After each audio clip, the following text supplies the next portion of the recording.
Imagine lying in bed in the pitch black and feeling a hand slowly creeping up your chest with spider-like autonomy. Your immediate instinct is to assume that hand belongs to you, that the I inside your head is a single unified pilot driving a single physical machine. But biological reality tells a different story. The human skull houses two entirely independent minds. Your left and right hemispheres possess completely different personalities, specialized skills, and conflicting desires. The only structure preventing these two minds from operating as separate entities is the corpus callosum. It is a specific, narrow bridge of nerve fibers that tethers the two massive hemispheres together. In the mid-20th century, surgeons began treating severe epilepsy by physically cutting this bridge. With a single slice of a scalpel, they permanently severed the connection between the two hemispheres. The result was alien hand syndrome. Without that bridge to coordinate their goals, the two halves of the brain began to fight for control over the body's output channel. A patient's right hand would work to button up a shirt, while the left hand trailed right behind, aggressively unbuttoning it. One hand would pick up a newspaper to read, while the other would immediately slap it back down. When your conscious mind is entirely unable to stop your own hand from acting against you, it proves you are not in ultimate control. The unity of your body is an active, fragile achievement. But what happens when the delicate alliance between hemispheres isn't cleanly severed, but one side is catastrophically damaged by a stroke? You might expect the survivor to panic or struggle with the loss. Instead, when the right hemisphere is damaged, the result is an eerie, absolute apathy toward half of existence.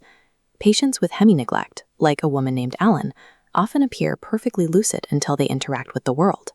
She would apply lipstick and mascara, but only to the right side of her face, leaving the left side completely untouched.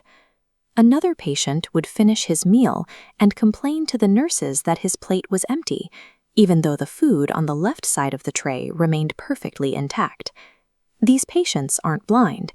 Their eyes still receive the data, but the damaged brain deletes the concept of leftness.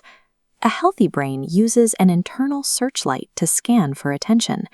In these patients, that mechanism is broken. The beam sweeps from the right, but hits an invisible wall at the center line. It cannot penetrate the void. When the right brain fails, the surviving left brain doesn't search for the missing half.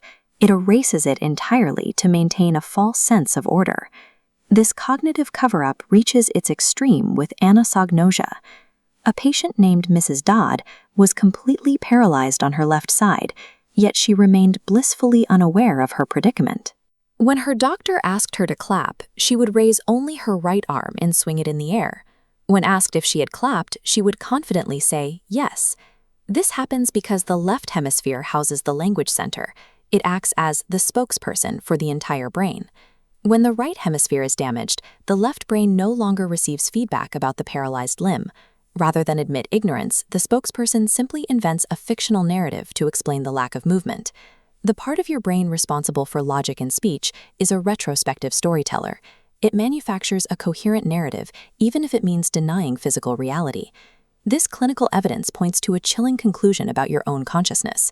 The internal monologue you hear right now, the voice that feels like you, is merely the narrator of your left hemisphere. Beneath the chatter, the right hemisphere exists as a mute observer. It is a fully conscious entity that understands the world, feels emotion, and makes decisions, but it possesses no way to speak for itself. Your brain operates as a team of rivals, competing subsystems fighting for control of your behavior. In a healthy brain, the corpus callosum works overtime to hide these conflicts, making the narrator's story feel unified. Subscribe now to see how this internal parliament actually runs your life. Most of your actions are actually run by alien subroutines, automated programs like walking or serving a tennis ball that your conscious narrator has no access to. This silent partner has its own agenda, and while the narrator takes credit for every action, it is often just guessing why the body moved in the first place. The next time your hand moves seemingly on its own, remember that the narrator is just a PR agent. When you fall asleep tonight, the narrator powers down, but that silent partner is still awake. What does it intend to do?